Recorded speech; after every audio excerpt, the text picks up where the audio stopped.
and welcome to our Hustle and Know entrepreneurial experience. We are an entrepreneurship book club moving into the podcast world, or I should say more vlogging because we're videos. But anyways, my name is Julie. I'm your host today. We have Shawn joining us as well as Joseph, and we read the book The Richest Man in Babylon by George Clason and Charles Conrad. So we're going to talk about that and see what we think.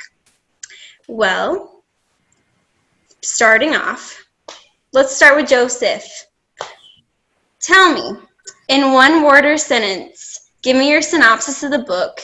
If you were the author, what's the main point that you would want the reader to take away from the book? Yeah. In one sentence, I would say the point of the book or the synopsis of the book would be that you can create your own wealth and luck. And that's really totally in your control. And he says the way to do that is by having pride in your work, being a hard worker, seizing opportunities when they come to you. A lot of times you'll have great opportunities come to you, but you procrastinate, or people will procrastinate. I know I do that a lot, especially here in quarantine. It's been harder to manage my time. And have your money work for you. So he says, make money your slave, which sounds kind of mean. I don't like the way that sounds. But another idea is have your money make little money babies. I like that. That sounds cute. So that's my synopsis of the book, is just have your money make money for you, have it work for you, and also have pride in your work and what you're doing. Agreed. I agree. That's like 100% all in the book. I agree completely. Okay, Shawn, you're up. Everything starts with the first rule in this book is pay yourself first. Everything else depends on it. I mean, if you don't have 2 shekels to rub together, then you're never going to be able to accumulate wealth. And it's so true that people spend exactly what they make. I mean, I know people that make 6 and 7 figures that are miserable, and they're poor and they're broke. They feel poor. They're broke is what they are. And I know people that make very modest incomes that do very well because they learn early to, pay themselves first. I mean, and make that money disappear so you don't even think about it. In the book, he actually talked about, keeping it in his little pouch and hearing it and having it with him. Of course, we live in a little bit different world from that, but it is, and I keep telling my children this, and anybody that listens to me, you don't ever want to go ask for money because you have no money. You definitely want to borrow money when you have money, and that's when the bankers want to see you anyway. The only way to lower your risk is to pay yourself first. And so the most important part of this book, well, it's all great, but if you don't pay yourself first, the rest of the stuff is not possible. Mm-hmm. OMG. I agree 100%, Shawn. He nailed it on the head.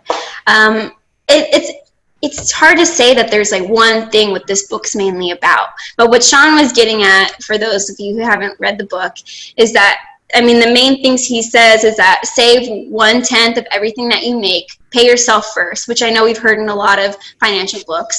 And then also, basically don't spend above your means. So only spend 9/10 of what you make.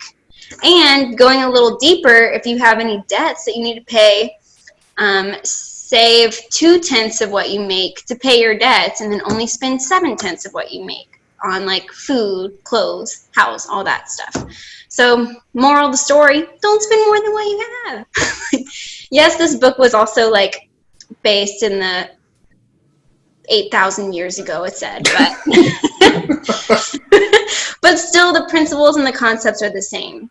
So I think that is like the main point, is don't spend more than what you make, which is what Shawn was saying, is like a lot of people who making 6 figures or millionaires or whatever, they're miserable and they're living paycheck to paycheck because they don't know how to budget properly. Well, it really does take some discipline. I mean, this is an interesting formula.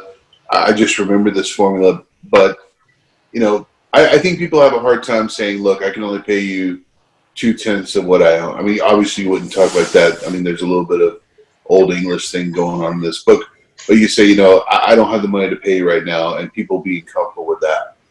I've adapted it. I think the modern version of this is more 50, 30, 20, where you really try to live off your essential items, your food, your housing, that type of stuff, and clothing off 50%. And then you have 30% are what your wants, so your luxury items.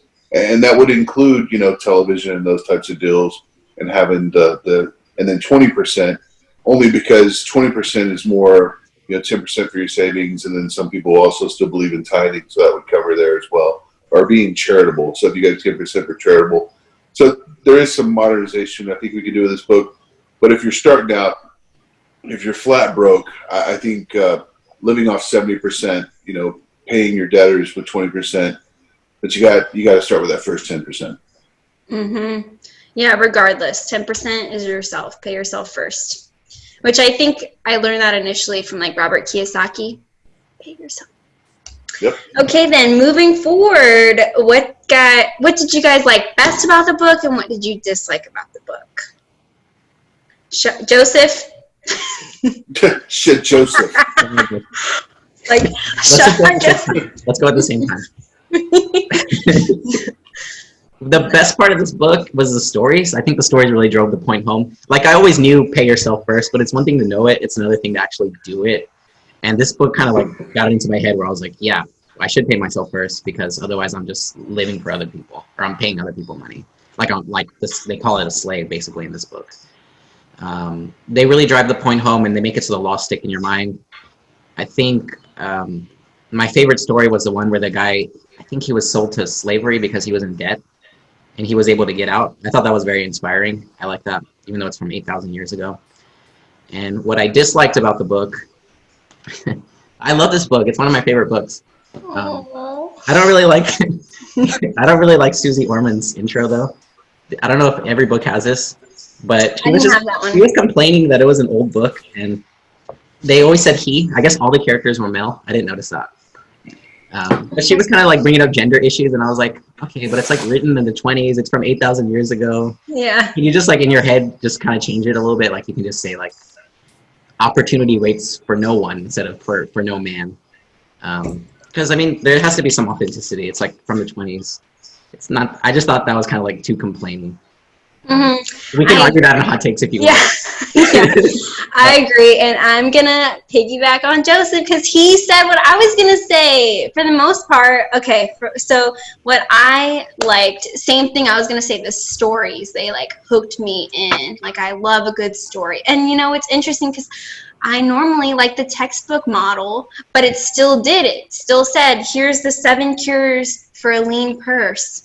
And then would go 1, 2, 3, 4, 5, 6, 7. So that's still, to me, textbook model. But on other chapters, it was like, let me give you a whole story of why this is the right method to use. So I liked that a lot. And what I didn't like was the fact that, like, it is based in Babylon 8,000 years ago, and because of that, they talk funny, for lack of a better word.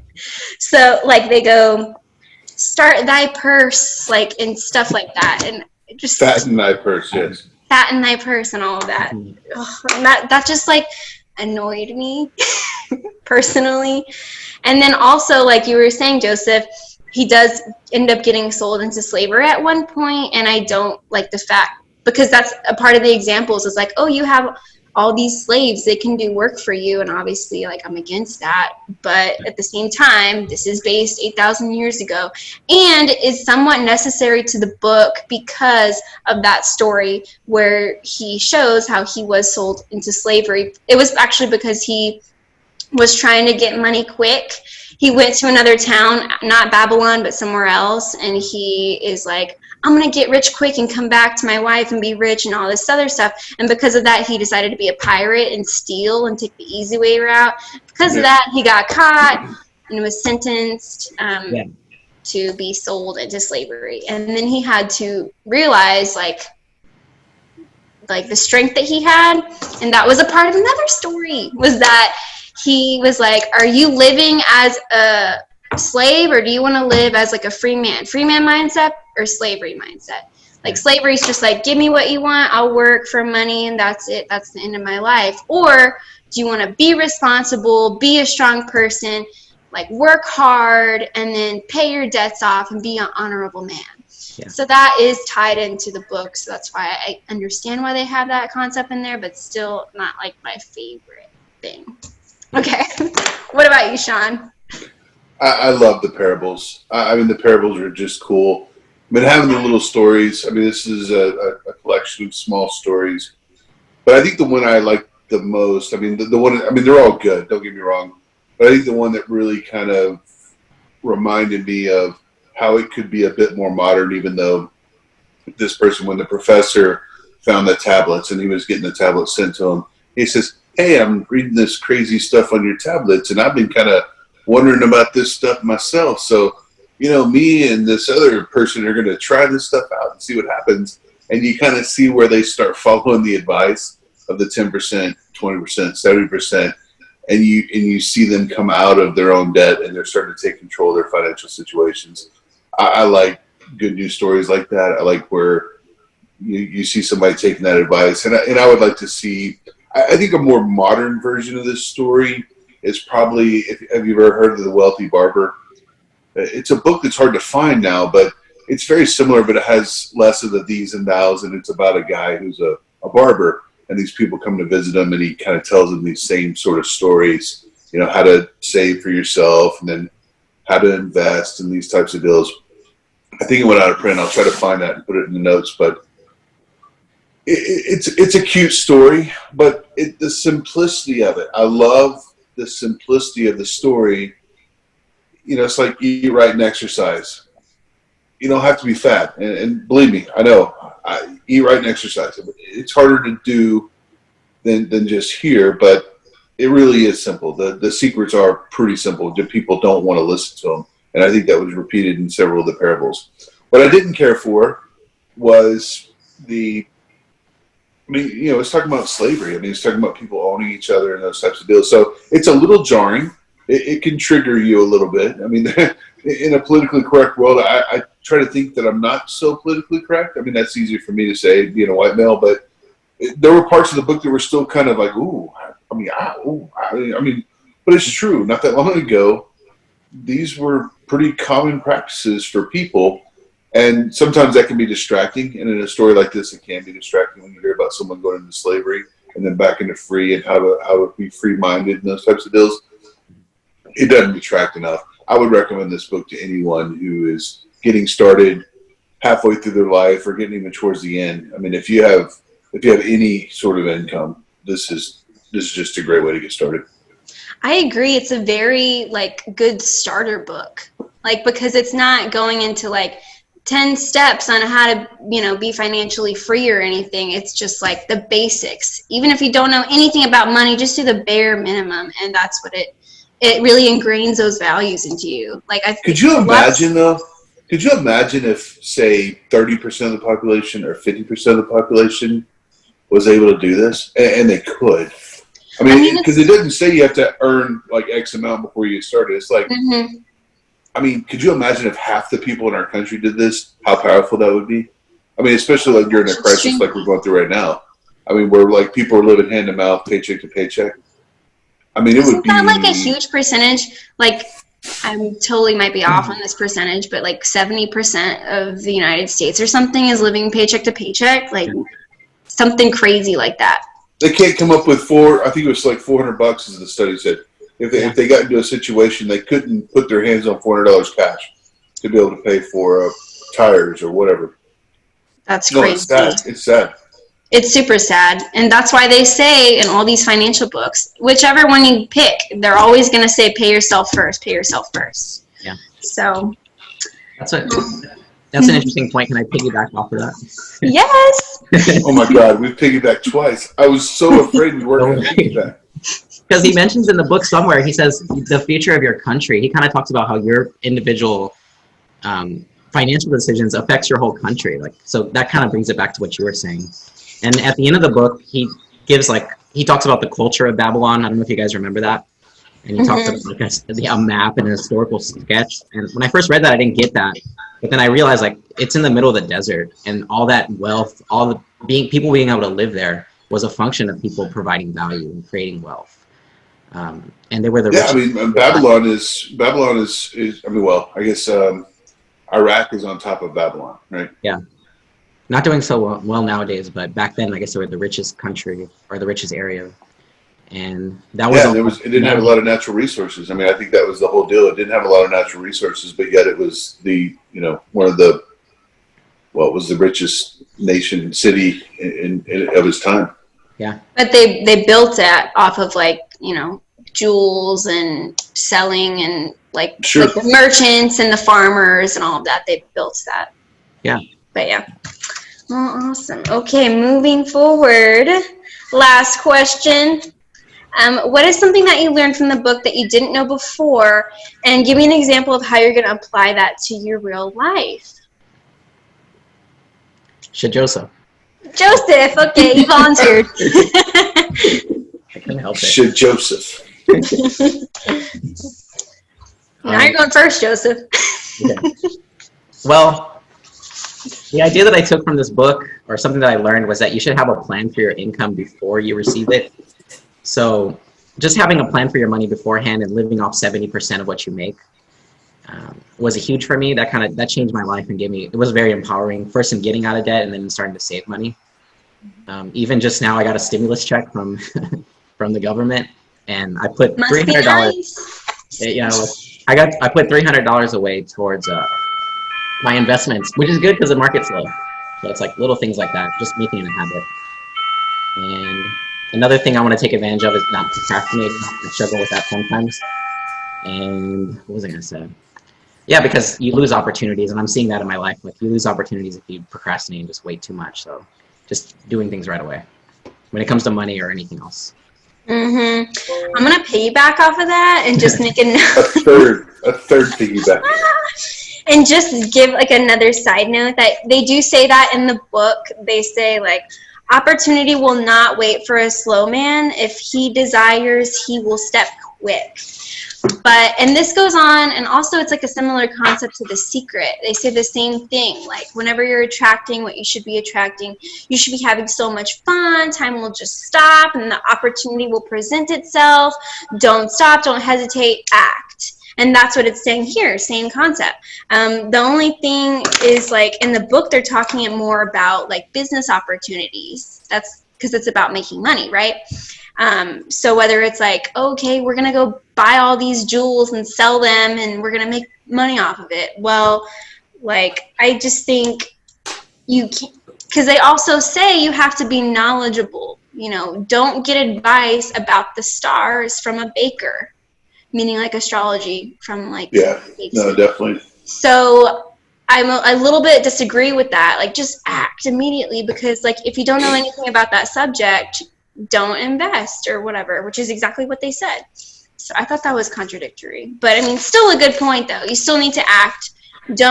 I think maybe don't wait like a whole week or whatnot, but you could still wait like, you know, a couple of days, do some research before you make the deal. But just wanted to say that note, because they do mention that in the book. Yeah. I mean, I guess I'll go next then. I mean, I've basically already been doing all this stuff in the book, like saving 10%. And I've been meaning to like start investing, because that's one of the things that they say is that start making your money work for you. I'm a little scared to do that right now. I know a guy who can probably help you with that. It's a lot of fun. That guy. Yes, and I'm thinking like now is definitely the perfect time to do it with the coronavirus, because it's, you know, they say to invest when it's low, because then that's just gonna go up. Perfect. But I'm like, when would be like a good point to start doing that? But either way, there is no good point. Little by little, just little by little. Yeah. Exactly. So that's what I'm gonna start doing though. I'm gonna start doing like investing. Thanks, Richest Man in Babylon, because it's happening. No more just putting in savings accounts. Now I'm going to make my money work for me. Okay, awesome. Shawn? The parable that I'm going to take away and try to apply is the parable with the guy who was at the gate who couldn't get into the city.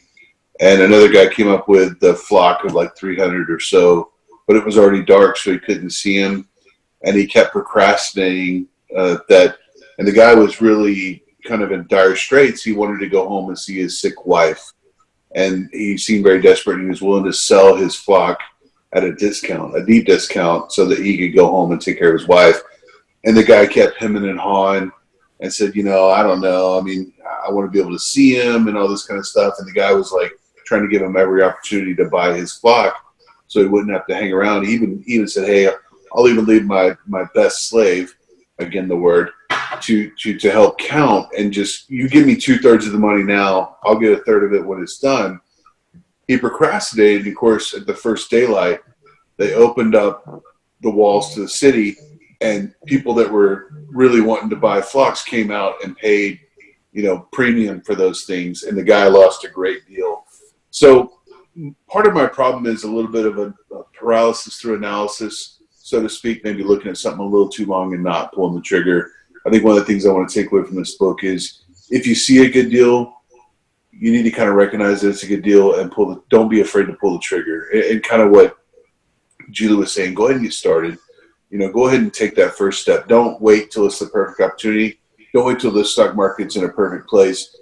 Just go. You're going to have to go for it. Even if you would have bought half of it, and said, hey, I'm going to hedge my bets a little bit. The book didn't go into that, but do something. Don't just procrastinate, because you may really lose out on some great deals. Yeah. Mm-hmm. That's a great point. That's how we started this. We just started, and we just kind of learn as we go. Yeah. That's true. Yeah. Grassroots it. Okay, which also leads me to one final point that I want to mention, that I think Joseph mentioned also at the beginning when he was talking about the whole synopsis of the book. I think another main point that the author wants you to really understand is that you should work hard regardless of hard work. It will always reap good reward. So basically, hard work is the key to success. So basically, because he goes into the story in the book about how, even though he was a slave, he was working hard as a slave, and because of that, he got recognized by his masters, and he's able to have more privileges, and with that, he made a deal about how he's going to make bread and going to go sell it, and he gets to actually keep some of the money, even if it was only 1 silver coin or 1% of all the money. It was 1/4 of a penny. Yeah, something super minuscule. But still, the point is he still started, and then he started thinking, how much do I need to make before I can buy myself freedom and all of that. And point is that he met all these people along the way who admired him because of his effort.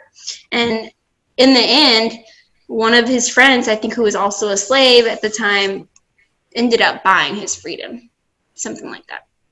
So and I think working hard is very important, but I think one of the things maybe I didn't make very clear was working hard is important in the beginning.